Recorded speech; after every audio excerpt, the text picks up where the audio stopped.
Hey everyone, welcome to my YouTube channel. आज हम discuss करने वाले हैं स्मॉल कैप में लमसम डालने का सही टाइम कौन सा होता है। तो सबसे पहले हम आपको बता देते हैं कि जो लमसम आपको कब डालना चाहिए स्मॉल कैप में, ये मेरा क्वेश्चन है। तो अगर आप अभी कंफ्यूज हो कि इन्वेस्टमेंट करें या ना करें, आपको करना है कि नहीं करना है इन्वेस्टमेंट, तो यह वीडियो आपके लिए बहुत ही इम्पोर्टेंट है, ज़रूर एंड तक देखिएगा। तो सबसे पहले समझ लीजिए कि जो स्मॉल कैप का जो स्टॉक होता है, ये हमारा स्मॉल कैप है। जो इसका स्टॉक होता है वो बहुत हाई रिस्क होता है, और जितना हाई रिस्क भी होता है उतना हाई रिटर्न भी देता है। यहाँ पर आप देख सकते हैं, जितना हाई रिस्क भी होता है उतना हाई रिटर्न भी देता है। अब बात करते हैं कि लमसम बीएस एसआईपी की। लमसम क्या होता है आपका?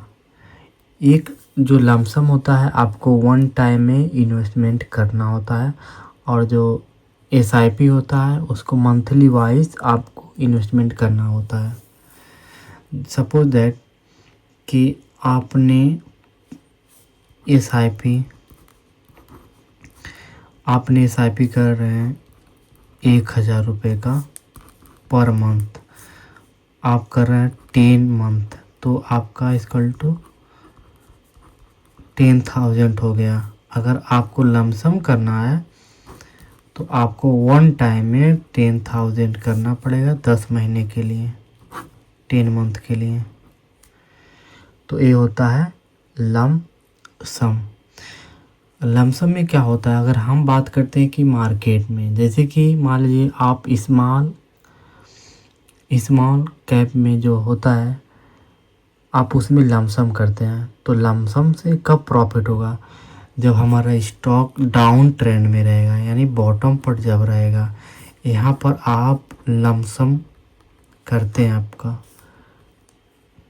लमसम अगर आप इन्वेस्टमेंट करते हैं वन टाइम में, जैसे मान लीजिए कि 1 लाख, तब इसमें आपको प्रॉफिट मिलेगा। अदरवाइज़ अगर आप बॉटम पे नहीं करते, अगर हाई पे करते हैं, तो मार्केट ये आपको पैसा नहीं देगी। इसलिए आप जब मार्केट गिरा हो उस टाइम आपको लमसम करना चाहिए, उस टाइम एसआईपी नहीं करना चाहिए। तो लेकिन सच यह है कि बॉटम कोई प्रिडिक्ट नहीं कर सकता, इसीलिए एसआईपी आपको एवरेज और बाई का एक एडवांटेज देता है।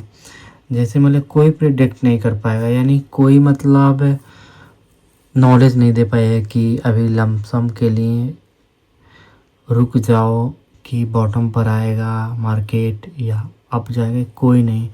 तो इसलिए सारे लोग एसआईपी पर फोकस करते हैं। जो मैं करता हूँ, जो मेरा एडवाइस है, मैं आप लोगों को अभी शेयर में करने वाला हूँ। जैसे कि जो मैं करता हूँ, मैं क्या करता हूँ, मैं करता हूँ मतलब कि लमसम प्लस एसआईपी, मैं दोनों करता हूँ। अगर आपका एसआईपी 1,000 रुपये पर मंथ है, तो कम से कम आपको मतलब कि 1 साल के अंदर लगभग 10,000 रुपये लमसम में आप अगर डाल देते हैं तो अच्छा आपका बैलेंस बनता है।